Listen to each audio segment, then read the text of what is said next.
आशा करता हूं आप सब बहुत अच्छे होंगे। मेरा नाम है सिद्धांत अग्निहोत्री। स्टडी ग्लोस पे आपका बहुत बहुत स्वागत है।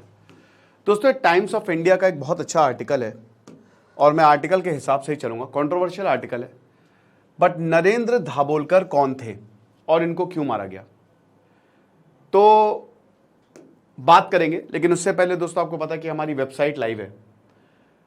कल हमने अपनी वेबसाइट लॉन्च की है, तो study gloss coupon code use करें। लॉन्चिंग ऑफर है, 30% सारे कोर्सेज पे ऑफ है। आप लैपटॉप पे और बड़ी स्क्रीन पे आप कोर्सेस आराम से देख पाएंगे।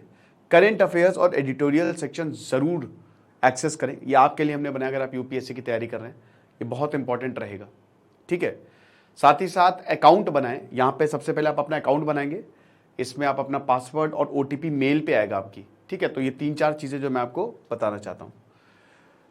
तो 20 अगस्त 2013, 68 साल के डॉक्टर नरेंद्र दाभोलकर, जो कि अपनी मॉर्निंग वॉक पे थे, अब पुणे में वीआर शिंदे ब्रिज ये पहुंचे थे। 2 आदमी आए मोटरसाइकिल पे, इनको रोका और इनको गोली मार दी। अब दोनों ने ही एक कंट्री मेड पिस्टल, वही कट्टा जो है वो निकाला और गोली मार के चले गए। वहीं पे डॉक्टर जो है वो कोलैप्स हो गए and he died, instantly he died. जो 2 स्वीपर्स थे सिविक बॉडी के, जो प्रेजेंट थे ब्रिज पे, इन्होंने दोनों को देखा मोटरसाइकिल पे, क्योंकि शूटिंग के, शॉट करने के, गोली मारने के बाद ये दोनों भाग गए।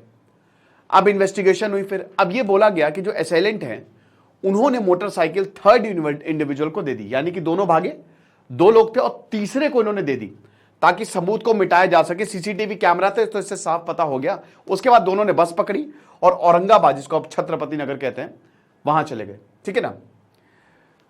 अब यहां पे 5 लोग जो है वो इन्वॉल्व थे नरेंद्र दाभोलकर को मारने में। अभी बताऊंगा ये कौन थे। एक रैशनलिस्ट थे। 10 मई की दोस्तों ये घटना है। अब दोस्तों यहां पे ये समझिए कि आज अब 10 मई आने ही वाला है, तो लगभग 11 साल हो जाएंगे, लेकिन अभी तक इसका वर्डिक्ट आया नहीं है। किलिंग जो है ये मल्टीपल मर्डर्स, क्योंकि ऐसे और लोग भी मारे गए थे। गौरी लंकेश, गोविंद पंसारे, एकेडमिक MM कालबुर्गी, इनको भी सेम ऐसे ही गोली मार के इनकी हत्या कर दी थी। कौन थे नरेंद्र दाभोलकर, ये हमको जानना है। अंधविश्वास, देखिए एस्ट्रोलॉजी में मैं भी बिलीव करता हूं और हिंदुइज्म में मैं, आपको पता है, मैंने तो रामायण के भी सीरीज, आज लेक्चर आएगा, महाभारत, ये सब चले। बट अंधविश्वास से आपको दूर हटना चाहिए। हिंदुइज्म एक बहुत ही साइंटिफिक रिलीजन है, पूरा साइंस बेस्ड रिलीजन है, समझ रहे हो। और अगर आप साइंस के हिसाब से चलेंगे, अगर आप रैशनलिस्ट रहेंगे तो बहुत अच्छा रहेगा। तो यहां पे नरेंद्र दाभोलकर, डॉक्टर नरेंद्र दाभोलकर ने, ये महाराष्ट्र अंधश्रद्धा निर्मूलन समिति में काम करते थे ये, ठीक है ना। अब ये इन्होंने बहुत सारे ऐसे बाबाओं का पर्दाफाश किया था जो लोगों को बरगलाते थे, जो लोगों को गलत डायरेक्शन में जबरदस्ती जादू वादू दिखा के, तो बोला कि कुछ नहीं है, ये सिर्फ अंधविश्वास है, लोगों को बेवकूफ बनाए जा रहे हैं, उसके अच्छे खासे पैसे ऐंठे जा रहे। तो इस संस्था में काम करते थे। अब आपको बता दूं कि जिस रात पहले दाभोलकर को मारा गया था, वो मुंबई से वापस आए थे। वहां पे एक लॉ लाने वाले थे ताकि ब्लैक मैजिक और ह्यूमन सैक्रिफाइस को खत्म किया जा सके। 15 साल से इसकी लड़ाई जो है वो चल रही थी, क्योंकि ये सब होता है। 40 साल इन्होंने सोशल वर्क किया, बहुत ही बड़ा नाम था। और फाइनली इनको अटैक किया गया। हालांकि इनको कई बार, इस दौरान इनको कई बार अटैक किया गया, मर्डर समझ लीजिए, भी धमकियां भी दी गई। लेकिन अब पुलिस प्रोटेक्शन भाई होनी चाहिए, बट इन्होंने रिफ्यूज किया कि मुझे पुलिस प्रोटेक्शन चाहिए नहीं, और यही इनको ले डूबी। अब इनका काम और जो डिमांड था नया लॉ का, वो एंटी हिंदू देखा जा रहा था कि ये हिंदुओं के खिलाफ है, हिंदू रिलीजियस प्रैक्टिसेस के खिलाफ है। हालांकि लॉ 2013 में पास हुआ। जैसे ही इनको मारा गया, तुरंत इसके पास ये ब्लैक मैजिक और ह्यूमन सैक्रिफाइस एक्ट महाराष्ट्र में चल रहा है इस समय, ठीक है। तो ये एक्ट है और एक काफी लंबी लड़ाई लड़ी इन्होंने, 15 साल तक इन्होंने लड़ाई लड़ी। अब इन्वेस्टिगेशन जो है बॉम्बे हाईकोर्ट और जो 2 जजेस हैं वो मॉनिटर कर रहे थे। केस जो है वो 2 इन्वेस्टिगेटिंग एजेंसी जो हैं वो मॉनिटर कर रही थी। दोस्तों, वेपन्स और मोटरसाइकिल जो मर्डर के लिए यूज किए थे अभी तक नहीं मिले, डिस्पाइट की मल्टीपल एजेंसीज इन्वॉल्व हैं। तो ये गोविंद पंसारे, MM कालबुर्गी, गौरी लंकेश, ये सब रैशनलिस्ट जिनको मार दिया गया, ठीक है।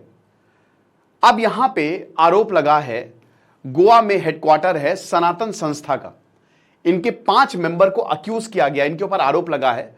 यहां पे शरद कलसारे, सचिन नंदूरे, विक्रम भावे, संजीव और डॉक्टर वीरेंद्र सिंह, तो इनके ऊपर आरोप लगा है कि ये इन्वॉल्व थे। ठीक है, एसआईटी जो है वो बनाई गई। अब एसआईटी में समझिए special investigative team Maharashtra police और महाराष्ट्र पुलिस स्कॉटलैंड यार्ड माना जाता है। बॉम्बे की पुलिस तो मतलब ऐसा कोई भी केस नहीं है जो बॉम्बे पुलिस सॉल्व ना कर पाए। एंटी टेररिज्म स्क्वाड इनको लगा, मतलब ये एटीएस लगाई गई थी ताकि इनको पकड़ा जा सके। 5 महीने बाद जब मर्डर हुआ जून 2014 में, पुलिस ने आर्म्स डीलर को अरेस्ट किया। अब ये वो आर्म डीलर था जिसने बंदूक दी थी। इसका नाम था मनीष नागोरी, जो कि, और 22 साल का इसका विकास खंडेलवाल। इन दोनों को अरेस्ट किया जो कि आर्म्स डीलर थे, हथियार सप्लाई करते थे। पुलिस ने बोला कि हमको वो गन मिल गई है जिससे मर्डर हुआ, ऐसा पुलिस ने बोला। लेकिन जब कोर्ट में ये बंदूक जो है या सबूत रखे गए तो यहां मनीष नागोरी ने यह बोला कि राकेश मारिया ने उनको 25 लाख रुपए दिए थे ताकि मर्डर को कन्फेस कर ले। तो मामला वहीं रफा दफा हो गया। ये बंदूक थी, ठीक है ना। ऐसा बोला गया था कि ये जो कंट्री मेड पिस्टल थी दैट वाज यूज्ड। अब पुलिस केस फ्लैट हो गया, 1.5 साल, फिर 2015 आ गया। उसके बाद पंसारे का मर्डर हो गया 2015 में। दाभोलकर के भी गुत्थी सुलझी नहीं है, पंसारे की मौत हो गई। अब ऐसा बोला गया कि उसी गन से मारा गया है जो दाभोलकर केस में बंदूक यूज हुई थी ना, ये उसी बंदूक से मारा गया, उसी बंदूक से ये मर्डर हुआ है। अब उसके बाद पुलिस ने चार्जशीट जो है वो दायर की। अब पुलिस आपको 3 महीने के अंदर चार्जशीट देनी पड़ती है। पुलिस ने चार्जशीट तो दायर कर दी। सबसे पहले एफआईआर के बाद चार्जशीट होती है, उसमें कौन कौन आरोपी उनका नाम लिखा रहता है, फिर ट्रायल होता है, फिर फैसला आता है। लेकिन चार्जशीट अगर सही समय पर पुलिस नहीं फाइल कर पाए ना तो बेल मिल जाती है। यही हुआ, पुलिस सही समय पर चार्जशीट फाइल नहीं कर पाई तो दोनों जो आरोपी थे वो रिहा हो गए बेल पे। फॉरेंसिक रिपोर्ट ने बाद में देखा कि जो गन यूज्ड है टू किल दाभोलकर, वो पंसारे मर्डर के में भी यूज हुई है। ये फॉरेंसिक रिपोर्ट में, यानी कि सेम ही गन से 2 मर्डर किए गए हैं। एक और गन यूज हुई है। अब यहां पे जब काला बुर्गी को मारा था, ये दूसरी गन थी जो यूज हुई थी, और गौरी लंकेश को। तो यानी कि एक ए गन है, एक बी गन है। इन्हीं दोनों गन से मल्टीपल मर्डर जो है किए गए हैं। तो वेपन ए जो किसी नारेंद्र दाभोलकर, और दोनों फिर एक और गन A+B गोविंद पंसारे, फिर ये वाली बी और बी MM कालाबुर्गी गौरी लंकेश। समझे आप? तो ये चीज है। नरेंद्र दाभोलकर आपको बता दूं कि डॉक्टर हैं। 12 साल तक इन्होंने डॉक्टरी की, सोशल वर्क किया। 1980s में बी प्रेमानंद से इंस्पायर होकर इन्होंने ये देखा कि महाराष्ट्र में बहुत ही ज्यादा अंधविश्वास है, ह्यूमन सैक्रिफाइस की प्रॉब्लम है। तो नरेंद्र दाभोलकर ने इसको अपने हाथों में लिया और बोला कि हम काम करेंगे इसके लिए। और इन्होंने काफी अच्छा काम किया। काफी ऐसे बाबाओं के इन्होंने भंडाफोड़ किया जो सिर्फ लोगों को बेवकूफ बनाते थे। लोगों को, देखिए, आप बेवकूफ मत बनिए, बात सही है ना। बेवकूफ बनने की जरूरत नहीं है। 40 से ज्यादा किताबें इन्होंने मल्टीपल लैंग्वेजेस में लिखी, ढेरों सेमिनार्स, बहुत बड़ा नाम था इनका ब्लैक मैजिक पे और अवेयरनेस। सबसे बड़े हिंदू तो ये थे। हिंदुइज्म यही तो सिखाता है कि जो गलत है उसके खिलाफ आप खड़े होइए। रिलीजियस फिगर जैसे सत्य साई बाबा और भी की अनसाइंटिफिक क्लेम जो है ये करते हैं ताकि इनको ज्यादा से ज्यादा लोग फॉलो करें, और जहां अनअवेयरनेस होगी तो लोग फॉलो करेंगे ही करेंगे। तो ऐसा ही हुआ। इन्होंने परिवर्तन अपनी वाइफ के साथ, शैला दाभोलकर के साथ परिवर्तन ऑर्गेनाइजेशन शुरू की। अब इसमें वो उन लोगों की मदद करते थे जो अल्कोहल और ड्रग, क्योंकि ये भी महाराष्ट्र में बहुत बड़ी प्रॉब्लम थी, तो इनसे जो एडिक्ट थे उनको ये मदद करते थे। लेकिन हमने इनको बहुत ही क्रूशल समय पे खो दिया। ये चीज है। अब बहुत सारे, मतलब आप ये समझिए कि लाखों फोन नंबर्स पुलिस ने खंगोले, 32 पुलिस टीम, इतनी, मतलब आप पुलिस ने एड़ी चोटी एक कर दी बट इन्वेस्टिगेशन आगे ही नहीं बढ़ी। जर्नलिस्ट आशीष खेतान बताते हैं कि किस तरीके से पुलिस ने एक रिटायर्ड पुलिस ऑफिसर्स को हायर किया। आप देखिए आयरनी। आशीष खेतान ये बताते हैं कि ये रिटायर्ड पुलिस ऑफिसर ने ऑकल्ट प्रैक्टिसेस, आत्मा बुलाने का ना, आत्मा बुलाते सोल से कनेक्ट करेंगे, ऐसा यूज किया ताकि ये नरेंद्र दाभोलकर की आत्मा से कनेक्ट कर सके। आप विश्वास करेंगे कि नरेंद्र दाभोलकर ने इसी चीज के लिए अपनी पूरी जिंदगी लगा दी। लेकिन वही की आत्मा को बुलाने के लिए जो रिटायर्ड पुलिस ऑफिसर ने ये काम किया कि सोल से कनेक्ट करेंगे और हमको नरेंद्र दाभोलकर जो है वो असलियत बताएंगे, ये चीज है। अब उसके बाद सीबीआई आई 2014 में। आरटीआई एक्टिविस्ट केतन तिरोडकर ने बॉम्बे हाईकोर्ट में पिटीशन डाली कि पुलिस तो देखिए कुछ कर नहीं पा रही है, तो आप जो नरेंद्र दाभोलकर का केस है वो सीबीआई को दे दीजिए।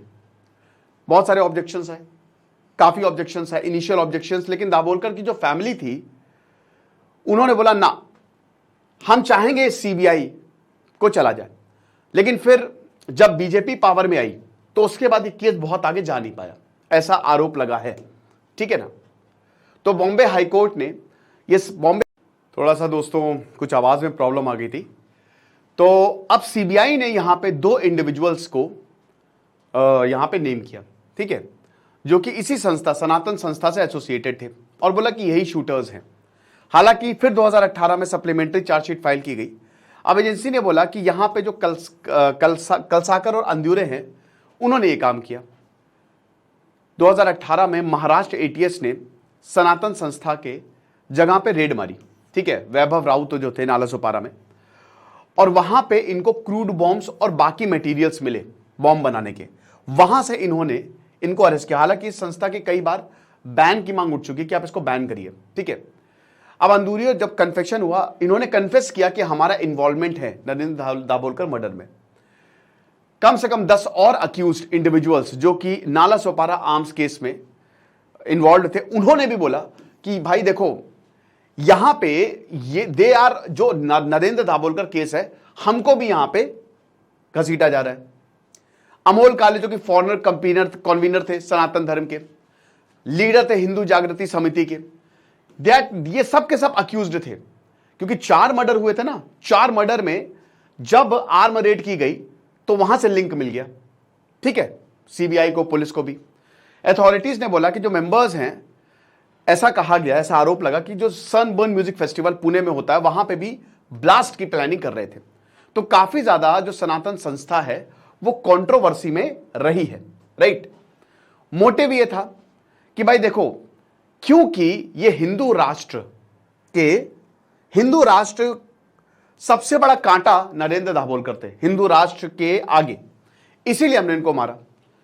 सुपरस्टिशन, सेक्युलरिज्म को ये मानते नहीं थे। आर्टिकल्स और स्पीच इनकी इतनी ऐसी थी, ये मैं संस्था की बात कर रहा हूं, कि वो नफरती। और यहां पे जो बात करते थे डॉक्टर नरेंद्र दाभोलकर, वो तो रैशनल थे, वो तो साइंस के बेस्ड पे बात करते थे, वो साइंटिफिक साइंस को सबसे ऊपर मानते थे, राइट। तो इसीलिए इनको मार दिया गया। लेकिन दोस्तों अभी भी इसका फैसला नहीं आया है। टाइम्स ऑफ इंडिया में अच्छा एडिटोरियल छपा था, मैंने कहा कि ये आपको बताता हूं, ठीक है। तो ये लेक्चर था, आई होप आपको समझ में आएगा। बाकी आप हमारी वेबसाइट को जरूर वेबसाइट मतलब कोर्सेज को जरूर अवेल करें, वेबसाइट जरूर विजिट करें, studyglose.com। Thank you so much.